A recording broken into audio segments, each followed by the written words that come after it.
Alors, Bezrat Hashem, le Zohar de Parashat Vayeshev, le Yom Chamishi, Vayavo Abaita La'asot Melachto. Yosef est venu à la maison faire son travail. Quel était le travail de Yosef en Égypte?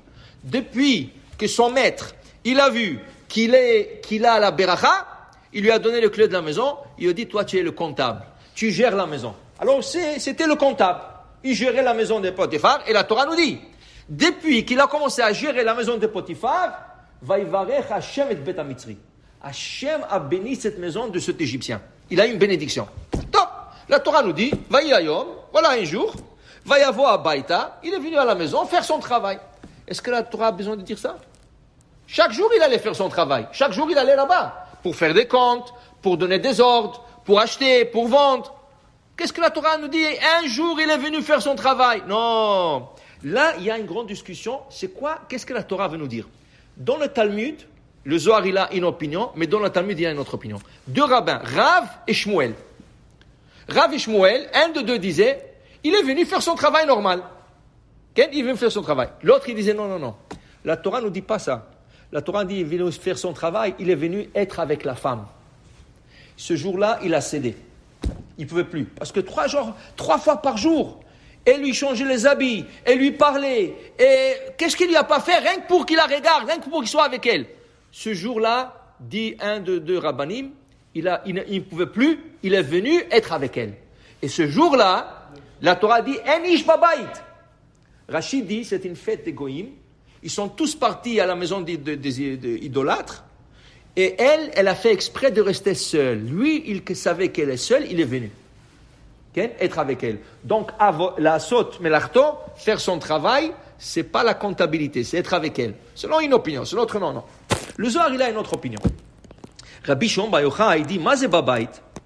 Il dit, regarde, on a l'obligation d'étudier la Torah. D'accord? Et il dit ici, et ça c'est notre travail dans ce monde. Notre travail principal dans ce monde, c'est faire la Torah. Maintenant, il y a des gens qui doivent faire des travaux de côté. Alors, ils travaillent de côté, on donne la parnassa. Mais le travail principal, pourquoi Hachem t'envoie sur terre, c'est étudier la Torah. Dit, donc on dit de Yosef, va y avoir Abayta Lasot Melachto, il est venu faire son travail, il est venu étudier la Torah. Comme chaque jour, il étudiait là-bas. C'était son bureau là-bas. Il est parti là-bas, étudier la Torah. Mais dit le Zohar, sache une chose, une personne doit être comme un lion. Car le Yetzer Hara, c'est la seule chose qu'il ne peut pas supporter, que tu étudies la Torah. Regardez, dans un cours de Torah, il y a des gens qui arrivent, il y a un gars qui s'installe, 2 minutes après, je m'excuse. Qu'est-ce qu'il y a? Je dois partir. J'ai reçu un texte, je dois partir. Oh. Et l'autre, qu'est-ce qu'il y a? Non, excusez-moi, je dois répondre un email, c'est important. Et l'autre, qu'est-ce qu'il y a? Ma femme m'appelle. Du coup, tout le monde s'assoit et tout le monde part. Qu'est-ce qu'il y a? Tu vas là-bas, des textes, le Tzara est très fort. Il sait exactement, tu vas t'asseoir et tu dis maintenant, il n'aime pas ça. Il t'envoie toutes sortes de messages, urgentes, pas urgentes, toutes sortes des affaires. Tu dois faire ça maintenant et celui-là, il t'appelle. Ouh, ça fait longtemps, j'attendais qu'il m'appelle et il vient t'appeler d'Afka quand tu t'es assis au cours. Il faut être comme un lion, arié, il dit. Yosef était comme un lion, il est venu. Mais tu crois que le Sarah, il va le laisser étudier la Torah? Ce jour-là, elle était seule et c'est là qu'elle a attrapé.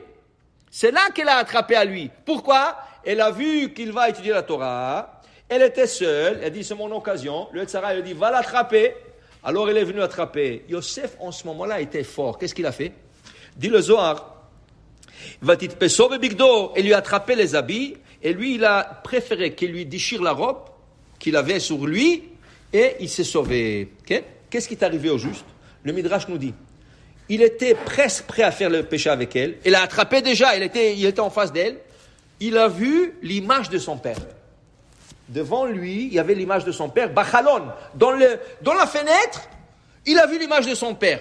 Il dit, Ribono shel olam, si je fais ça, mon père va me dire, pourquoi tu as fait ça? Qu'est-ce que je vais lui répondre? Je vais devenir rouge, je vais me cacher dans la terre. Comment? Il a dit, je ne peux pas faire ça, parce que comment je vais donner un compte rendu à mon père? Il a décidé de courir, elle lui a déchiré la tunique, et lui, il s'est sauvé. Son père, Ken, 12 plus 9, son père, 21 ans plus tard, il rencontre son père. C'était lui avec la femme, c'était la première année qu'il est descendu, il est resté là-bas 22 ans. Alors 21 ans plus tard, Yaakov il vient. Vous savez que Yaakov, il ne savait pas s'il a fait le péché ou pas avec elle. Quand il se rend compte, Yosef enlace son père, embrasse son père, et Yaakov l'embrasse pas, parce qu'il ne savait pas s'il a fait le péché. Il ne savait pas. Alors il ne voulait pas l'embrasser. Lui, il l'a embrassé, il l'a enlacé, mais lui, non. Yaakov, non. Okay? Après, il lui a raconté tout ça. Il lui a dit, écoute, tu t'es sauvé. Tu sais pourquoi? Il dit, parce qu'il y aura un temps que dans la famille, on aura la famille Cohen, il y aura le grand prêtre, le Cohen Gadol. Et sur le grand prêtre, il y aura le pectoral avec 12 pierres. Il lui dit, Misham ro'e even Israël.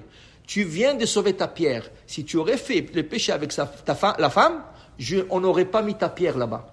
Là-bas, il y a 12 pierres. Dans le pectoral du Kohen Gadol, il y a Reuven, Shimon, Yehuda, Lévi, Yehuda, Ken. Il y a 12 pierres. Chaque tribu a sa pierre. Il dit, tu viens de te sauver. Si tu aurais fait le péché, on n'aurait pas mis ta pierre. Et on n'aurait pas écrit ton nom sur l'épaulette du Kohen Gadol. Sur les deux épaules du Kohen Gadol, il y avait 2 pierres. Shisha mishemotam ala even ha'echad, 6 noms de tribus sur une pierre, vishisha mishemotam ala even ha'shenit. Et 6 autres noms. Il dit, tu viens de te sauver, tu vas être écrit sur la pierre. Parce que sinon, on ne t'aurait pas écrit. Alors, une personne, avant qu'il arrive, il arrive dans une situation difficile, qu'est-ce qu'on te dit? Pense, si ton père serait là. Tu veux faire un péché, tu veux faire quelque chose de grave. Pense, si ton père est là, est-ce que tu l'aurais fait? Toujours, il faut s'imaginer son père. Ou un sadique, ou n'importe qui, pour dire que c'est, comment on appelle ça? C'est Yosef, il a eu ce mérite, il est venu étudier la Torah, le Tzara est fort, il s'est levé comme un lion, c'est grâce aussi qu'il a vu, il s'est accroché à l'image de son père, qui était un grand sadique aussi, et il a été sauvé là-bas. Bon, Adonai Léon, Amen ve Amen.